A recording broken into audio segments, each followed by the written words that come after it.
Informasi lain pemirsa, Saka Tatal telah menjalani sidang peninjauan kembali di Pengadilan Negeri Cirebon, Jawa Barat.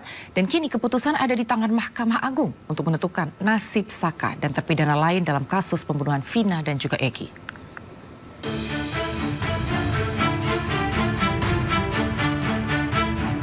Sidang peninjauan kembali Saka Tatal telah rampung. Bola panas kini berada di tangan Mahkamah Agung untuk menentukan nasib Saka Tatal. Jika gugatan peninjauan kembali Saka Tatal dikabulkan, maka hal ini akan berdampak pada konstruksi ulang kasus pembunuhan Vina. Sekaligus membawa angin segar bagi para terpidana lain yang juga berencana mengajukan peninjauan kembali.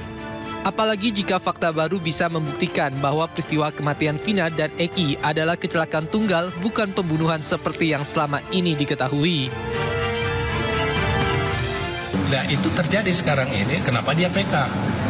Karena apa? Pada saat itu diproses yang tidak adil. Itu yang pembuktiannya sekarang itu muncul. Bahkan kami minta yang merasa tidak adil sebaiknya ngajuin PK. Karena PK yang dilakukan oleh Tatal ini nanti juga berefek kepada kalau misalnya terbukti pokoknya, misalnya itu tidak ada tindak pidana pembunuhan berencana, tapi ada karena kecelakaan lalu lintas tunggal, misalnya begitu ya.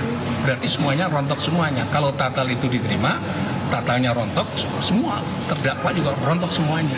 Karena objek utamanya tidak ada. Gitu.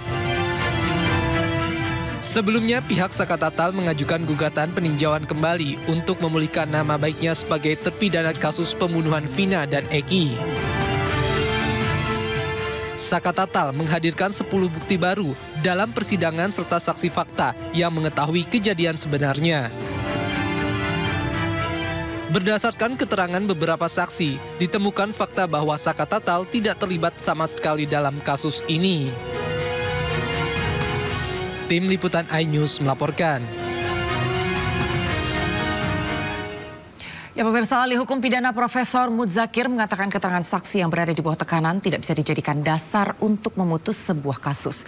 Dan ada kekhilafan majelis hakim yang memutus perkara pembunuhan tanpa bisa membuktikan satu persatu peran terdakwa. Jika kemudian diketahui bahwa pada saat dia memberikan pada saat itu ada sebut saja itu tekanan fisik maupun non fisik yang membuat dia tidak bisa berbuat sesuatu kecuali dia terpengaruhi atau dipengaruhi oleh kekuatan di luar dirinya yang melakukan pemaksaan secara fisik maupun non fisik itu, maka keterangan yang diberikan itu adalah keterangan yang tidak sesuai dengan keterangan kesaksian, yang seharusnya dia harus memberi keterangan kesaksian berdasarkan apa yang dialami sendiri, apa yang dilihat sendiri, atau apa yang didengar sendiri, tapi karena pengaruh-pengaruh dari luar dirinya, karena ada unsur paksa. Sementara itu pemirsa, dalam sidang peninjauan kembali yang digelar kemarin, Reza Indragiri yang hadir sebagai saksi meminta maaf kepada Ibtu Rudiana usai Mabes Polri menyatakan ayah Eki tidak melanggar etik. Namun Reza pastikan bila ada benturan kepentingan dalam bertugas, maka anggota Polri terkait melanggar kode etik.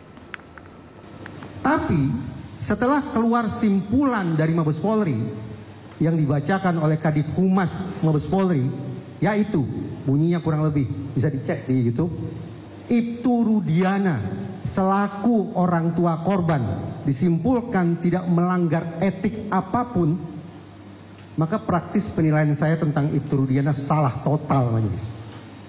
Salah bagi saya untuk menganggap Ibtu Rudiana sebagai sosok yang telah menjahati masyarakat. Salah bagi saya untuk memandang Ibtu Rudiana sebagai potret personil penegakan hukum yang telah menyusahkan lembaganya sendiri. Salah bagi saya untuk menyimpulkan bahwa Ibtu Rudiana telah melanggar sekian banyak poin dalam kode etik profesi Polri. Atas dasar itu, dengan segala kerendahan hati, berbasis pada simpulan Mabes Polri, hasil pemeriksaan Propam dan Irwasum, saya dengan kerendahan hati mengaturkan permintaan maaf kepada Bapak Ibtu Rudiana selaku personil Polri. Demikian. Tetapi kembali ke pertanyaan saudara penasihat hukum. Seandainya hal-hal yang saudara katakan tadi itu benar adanya, maka tadi sudah saya sampaikan. Membuat laporan palsu, menyiksa terperiksa, dan kehilangan objektivitas akibat konflik kepentingan itu merupakan pelanggaran kode etik profesi Polri. Demikian.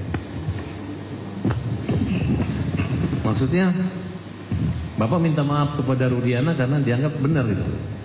Saya tidak punya landasan lain kecuali menyimak dan mengiyakan simpulan Mabes Polri.